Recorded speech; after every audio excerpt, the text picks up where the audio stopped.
Hello students, पिछले part में हमने लेसन प्लान के सामान्य उद्देश्य से लेकर के उद्देश्य कथन तक बातचीत की थी हमने उसमें। आज हम उससे आगे प्रस्तुतिकरण पार्ट को सीखेंगे। तो जैसे आपको दिख रहा है ये प्रस्तुतिकरण, यहाँ पे हेडिंग डाली है। इसके हमने 1, 2, 3, 4, 5, 6, 7, 8 हमने खाने बनाए हैं। इन खानों में हमने सबसे ऊपर लिखा है क्रम संख्या।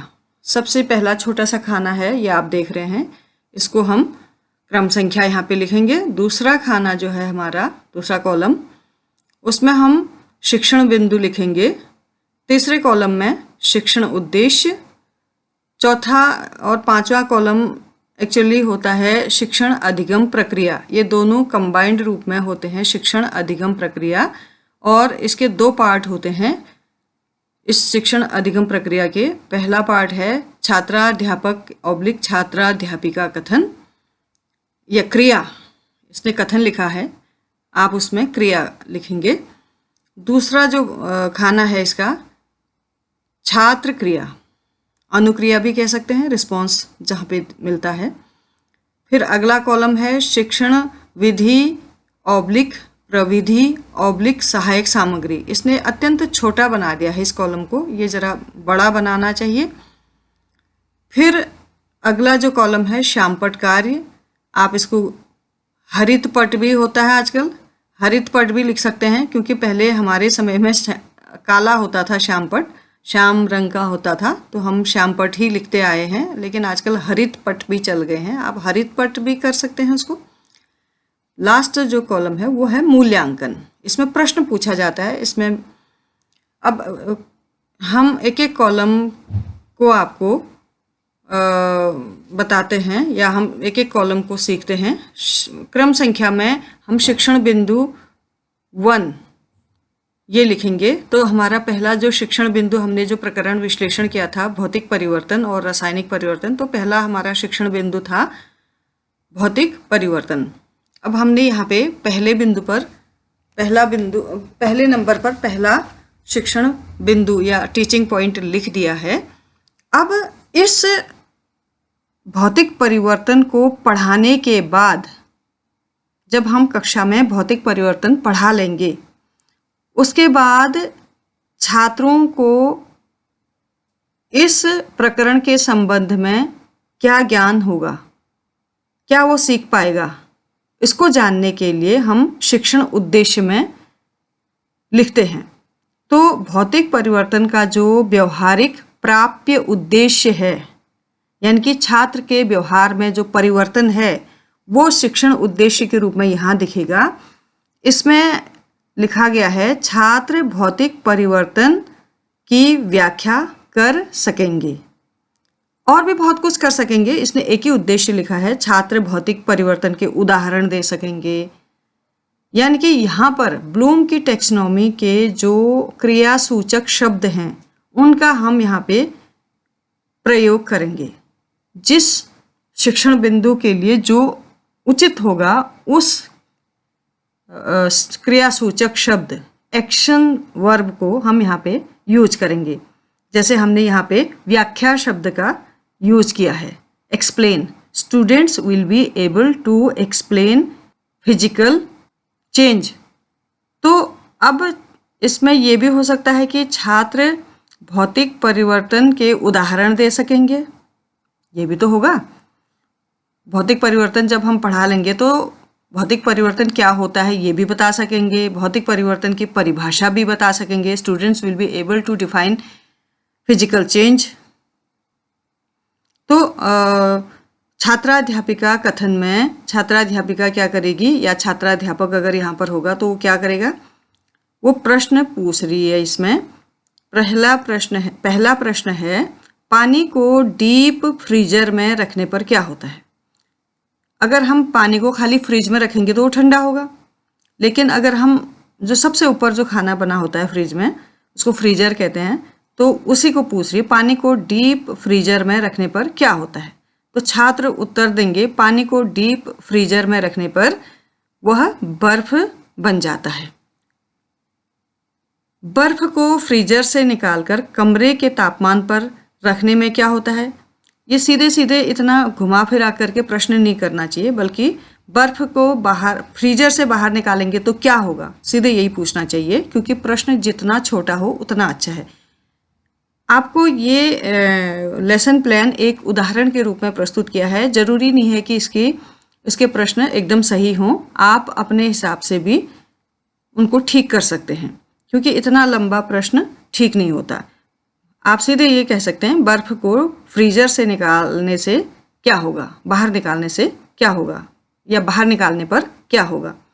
तो बच्चे कहेंगे बर्फ को बाहर निकालने पर बर्फ पिघल जाती है। यदि बर्फ को फ्रीजर से बाहर निकाल देंगे तो वो पिघल जाएगी।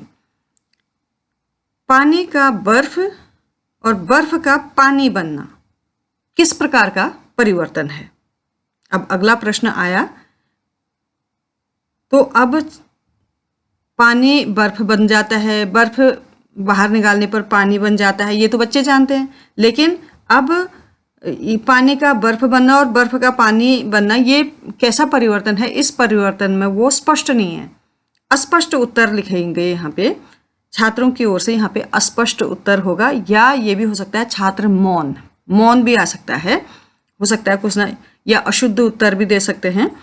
तो फिर ये जो विधि प्रविधि है, ये प्रश्नोत्तर प्रविधि का यूज किया है। प्रश्नोत्तर कभी भी विधि नहीं होती है, उसको प्रविधि होती है, टेक्निक होती है, वो मेथड नहीं होती है। तो यहाँ पे प्रश्नोत्तर ही चल रहे हैं, तो हम यहाँ पे प्रश्नोत्तर प्रविधि लिख रहे हैं। प्रश्न और उत्तर प्रविधि, क्वेश्चन एंड आंसर टेक्निक चल रही है यहाँ पे। तो इसके बाद जब अस्पष्ट उत्तर आता है तो छात्राध्यापिका फिर उनको समझाती है, वो उसका स्टेटमेंट यहाँ पे लिखा जाता है। छात्राध्यापिका कथन यहाँ पे हेडिंग डाली जाती है।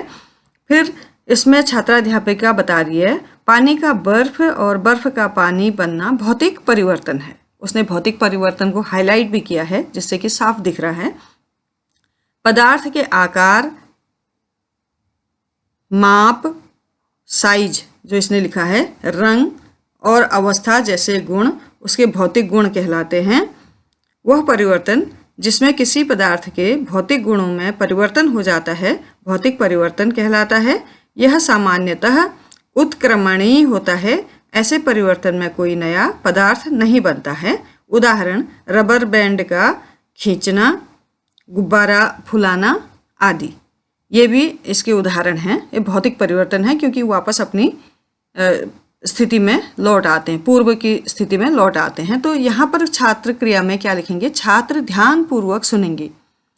जो भी टीचर छात्राध्यापिका कथन में यहाँ पे हमने लिमिटेड लिखा है, बहुत ज़्यादा डिटेल में नहीं लिखा है, लेकिन कक्षा में हम इसको बहुत अच्छे से समझा के इस कथन को करेंगे, क्योंकि हम अच्छे से समझाएंगे उनको, लेकिन यहाँ पे एक जिस्ट के रूप में यहाँ पे लिख देंगे।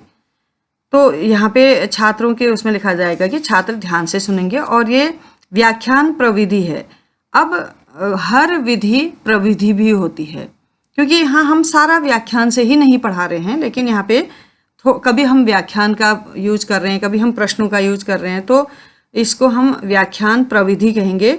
अब इसमें सहायक सामग्री इसने बनाई है, जो इसने पूछा था, इसको एक्चुअली इसने ऊपर लगाना चाहिए था जहाँ प्रश्न पूछे थे। प्रश्नोत्तर प्रविधि और प्रदर्शन प्रविधि, इस तरह का चार्ट दिखाना चाहिए था, जो ये लगा रखा है इसने। इसमें एक बर्तन में पानी दिखाया है, फिर उसको डीप फ्रीज में रखा है, फिर बर्फ़ बना है, फिर उसका सामान्य तापमान में उसको बाहर निकाला, तो फिर से पानी बन गया। चित्र बहुत अच्छा है, नीट एंड क्लीन है। तो इस तरह से छात्रों को समझ में भी आ जाएगा। तो अब ये तो सहायक सामग्री भी इसी वाले खाने में या इसी कॉलम में पेस्ट की जाएगी। और फिर श्यामपट्ट कार्य में ये जो इसने भौतिक परिवर्तन ऊपर लिखा है, ये छात्राध्यापिका कथन के ठीक सामने लिखना चाहिए था, क्योंकि यहाँ पर कुछ नहीं हो रहा है श्यामपट्ट में। नीचे हम इसको श्यामपट्ट कार्य कर रहे हैं, कथन के बाद हम श्यामपट्ट में लिख रहे हैं। भौतिक परिवर्तन हेडिंग डालेंगे और उसमें लिखेंगे वह परिवर्तन जिसमें पदार्थों के भौतिक गुणों में परिवर्तन होता है, भौतिक परिवर्तन कहलाता है। उदाहरण के लिए रबर बैंड का खींचना, गुब्बारे का फुलाना।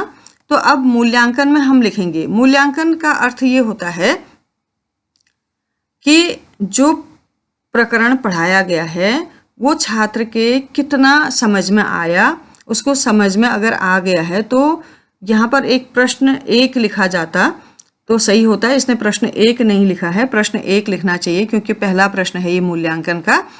तो ये मूल्यांकन प्रश्न पूछने का आशय ये है कि एप्लीकेशन कितना, मतलब उस ज्ञान का प्रयोग वो कितना कर पाएगा, अपने ज्ञान इस भौतिक परिवर्तन को सीखने के बाद उसके मस्तिष्क में क्या प्रक्रिया हुई, वो कितना समझा और उस समझ के आधार पर वो इस प्रश्न का उत्तर देगा, मूल्यांकन वाले प्रश्न का। तो वो उसने लिखा है प्रश्न के रूप में भौतिक परिवर्तन के कुछ अन्य उदाहरण दीजिए। अब भौतिक परिवर्तन के अन्य उदाहरण बहुत कुछ होते हैं, तो उनको वो जैसे कागज हम टुकड़े टुकड़े कर देते हैं, फाड़ देते हैं, तो ये भी भौतिक परिवर्तन है। उनको मिलाएंगे तो उसके आकार में कोई परिवर्तन नहीं या उसके गुणों में कोई परिवर्तन नहीं होगा। लकड़ी तोड़ देंगे तो भी उसको कोई परिवर्तन नहीं होगा उसके गुणों में, भौतिक गुणों में। तो इस तरह से कई और उदाहरण दे सकते हैं वो। अब हम इस शिक्षण बिंदु को हमने पूरी तरह से समझा दिया छात्रों को। इसमें से हमने मूल्यांकन प्रश्न भी पूछ लिया। मूल्यांकन प्रश्न जो होता है एप्लीकेशन पार्ट होता है, यानी कि जो टीचिंग पॉइंट था उस टीचिंग पॉइंट को सीखने के बाद वो अन्य उदाहरण दे पा रहा है। तो जब इसीलिए दे पा रहा है क्योंकि उसने वो सीख लिया है, समझ लिया है, इसलिए वो उसको अन्यत्र भी उपयोग कर पा रहा है। अब अगला शिक्षण बिंदु है दूसरा, रासायनिक परिवर्तन। ये ऊपर की चीज़ें वही आएंगी, क्रम संख्या, शिक्षण बिंदु, दूसरे पेज में भी वैसे ही लिखेंगे क्योंकि इसको खाली छोड़ देंगे तो वो अच्छा नहीं दिखता, तो आपको याद भी नहीं रहेगा, इसलिए पूरा उसको लिखना चाहिए जिससे वो साफ सुथरा दिखता है और लेसन प्लान स्पष्ट समझ में आता है जो चेक कर रहा होता है उसको। तो रासायनिक परिवर्तन अगला शिक्षण बिंदु है। अब रासायनिक परिवर्तन का शिक्षण उद्देश्य क्या है, पढ़ाने का उद्देश्य क्या है, कि छात्र क्या कर सकेंगे रासायनिक परिवर्तन को पढ़ने के बाद, उनके व्यवहार में क्या परिवर्तन होगा। तो हम यहाँ पे शो कर रहे हैं छात्र रासायनिक परिवर्तन की व्याख्या कर सकेंगे। यहाँ पर भी इसने व्याख्या कर सकेंगे। दूसरा ये भी लिख सकती है वो, एक उदाहरण तो ये है कि छात्र रासायनिक परिवर्तन की व्याख्या कर सकेंगे या रासायनिक परिवर्तन की परिभाषा दे सकेंगे या रासायनिक परिवर्तन के उदाहरण दे सकेंगे। 3 उद्देश्य बनते हैं यहाँ पे। छात्र जब रासायनिक परिवर्तन को पढ़ लेंगे तो इतनी चीजें कर सकेंगे वो। कई लोग यहाँ पे लिखते हैं छात्र रासायनिक परिवर्तन को समझ सकेंगे या ज्ञान प्राप्त कर सकेंगे, ऐसा लिखते हैं, जो कि गलत है क्योंकि एक्शन वर्ब में, ब्लूम की टेक्सोनॉमी के एक्शन वर्ब में इस तरह के कोई क्रियासूचक शब्द नहीं हैं। टेक्सोनॉमी में, ब्लूम की टेक्सोनॉमी में इस तरह के कोई क्रियासूचक शब्द नहीं है। वो क्रियासूचक शब्द का अर्थ ये है कि जो चीज़ वो प्रदर्शित कर सकता है वो शब्द बोलना है। जैसे व्याख्या वो कर सकता है, अपने मुंह से बोल करके व्याख्या करे, चाहे लिख करके व्याख्या को लिखे या परिभाषा को मुंह से बोल करके कहे, ओरली कहे, कहने का तात्पर्य मौखिक कहे या लिखित रूप में कहे, तो उसको वो कर सकता है तो उसमें हम मार्क्स देंगे। अगर छात्र ने परिभाषा को मौखिक रूप से बता दिया तो हम उसमें से अगर 2 नंबर का है तो 2 नंबर दे सकते हैं। अगर उसने ये कह दिया कि मुझे ज्ञान है तो हम ज्ञान है कहने पर उसको नंबर नहीं देंगे, क्योंकि ऑब्जेक्टिव्स आर मेजरेबल। शिक्षण उद्देश्य जो होते हैं वो मापनीय होते हैं।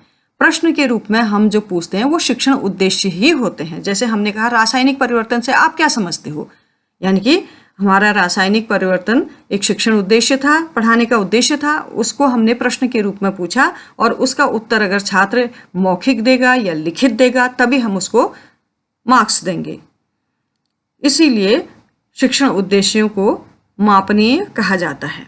अब छात्राध्यापिका कथन, छात्रों को लोहे की छड़ दिखाते हुए, यह क्या है, छात्र कहेंगे यह लोहे की छड़ है। लोहे की छड़ को अगर कुछ दिनों के लिए खुले स्थान में रख दें तो क्या होगा?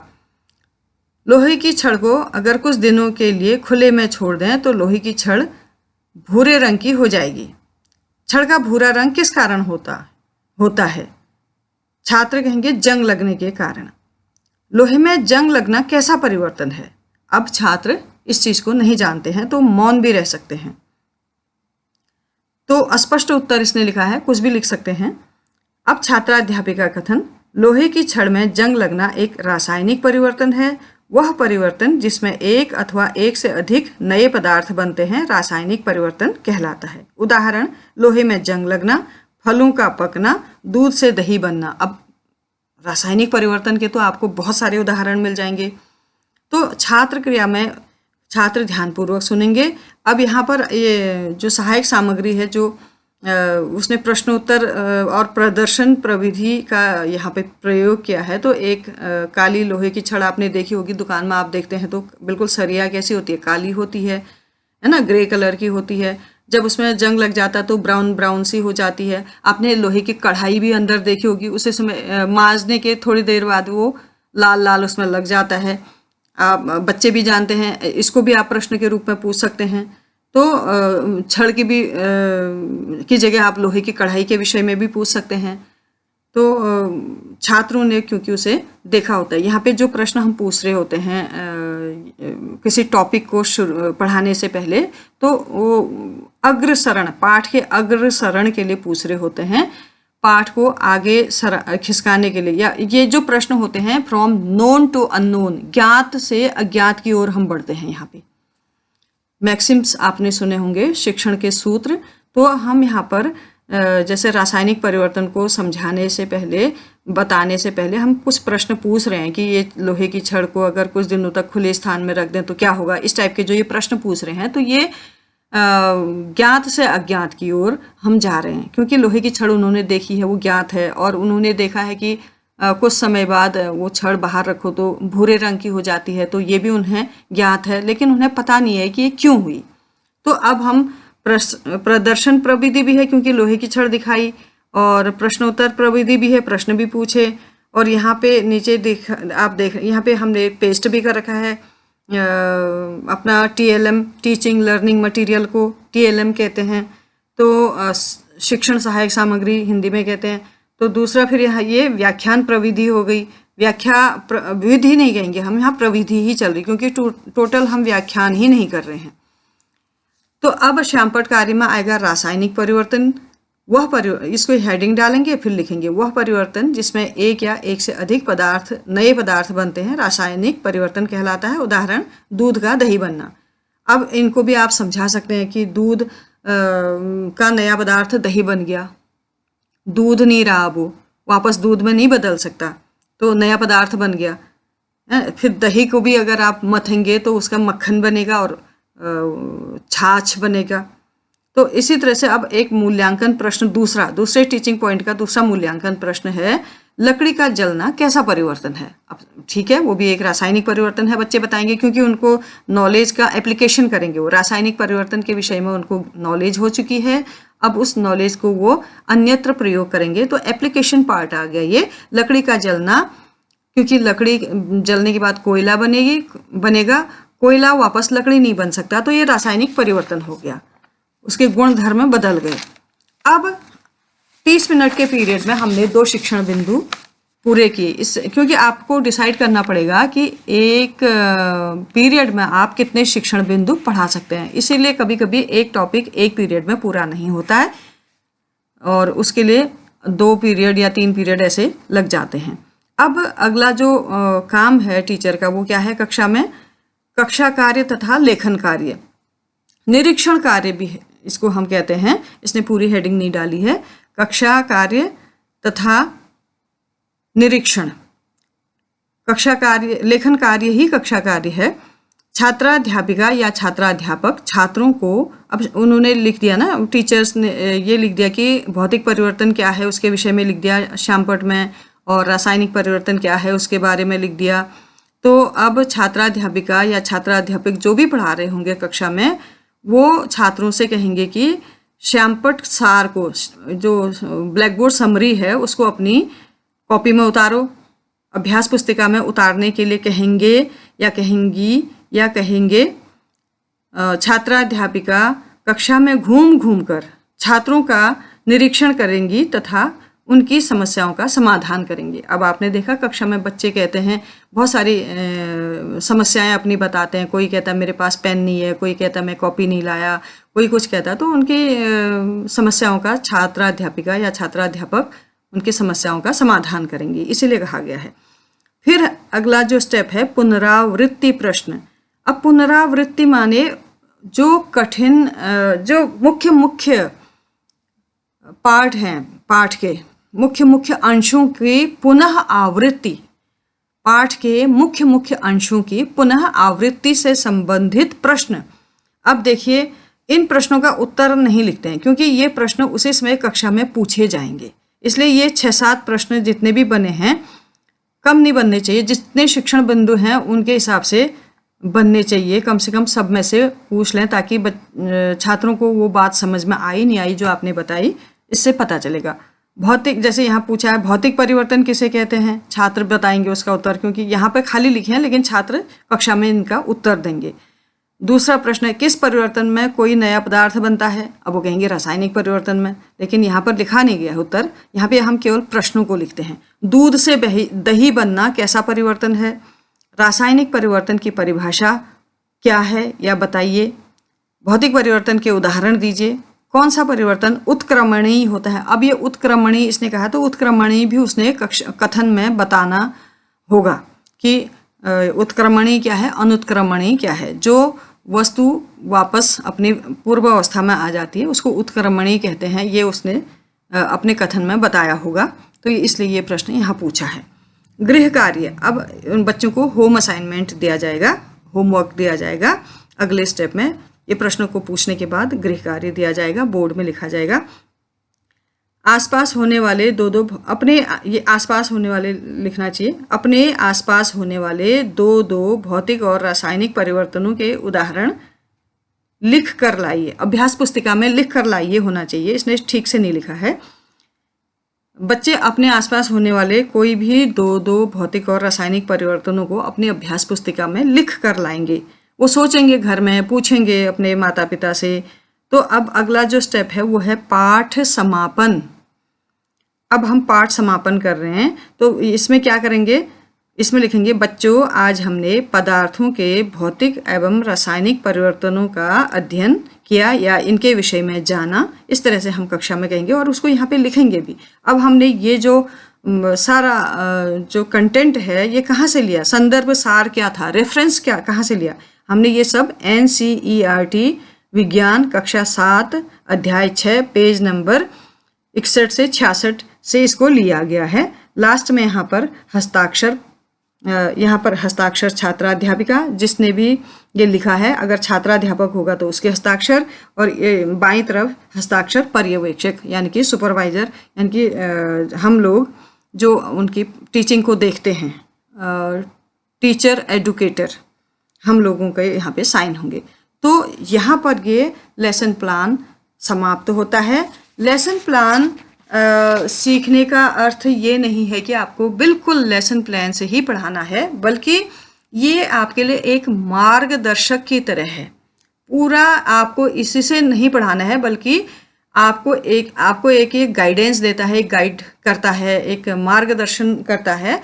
बाकी लेसन प्लान जो होते हैं वो मैन टू मैन वेरी करते हैं, सबके पढ़ाने का अलग अलग तरीका होता है, इसलिए वो अपने अपने हिसाब से पढ़ाएंगे, अपने अपने हिसाब से प्रश्नों का निर्माण करेंगे, अपने अपने हिसाब से सहायक सामग्री का निर्माण करेंगे, अपने ढंग से प्रस्तावना प्रश्न पूछेंगे, अपने ढंग से प्रस्तुतिकरण करेंगे। इसलिए लेसन प्लान बिल्कुल नकल नहीं करना है उसको, बल्कि अपनी सूझबूझ का प्रयोग करते हुए अपने दिमाग का, अपने मस्तिष्क का प्रयोग करना है और अपने ढंग से पढ़ाना है। बस ये प्लान का अर्थ ये है कि जो ये स्टेप्स हैं, इन स्टेप्स को फॉलो करेंगे तो आप कक्षा में भटकेंगे नहीं, कहीं और नहीं चले जाएंगे, अपने ट्रैक पर चलते रहेंगे और आपका पाठ समय से पूरा हो जाएगा। तो ये था हमारा लेसन प्लान बनाने के स्टेप्स। तो आशा है आप लोगों को लेसन प्लान बनाना आ गया होगा। अब आप अपने अपने टॉपिक्स पर लेसन प्लान बनाइए और मुझे कमेंट बॉक्स में लिखिए कि कहाँ पर आपको कठिनाई है और क्या दिक्कत हो रही है। मैं जहाँ तक हो सकेगा आपकी समस्याओं का समाधान करूँगी। इसके साथ ही आज के लिए इतना ही। धन्यवाद।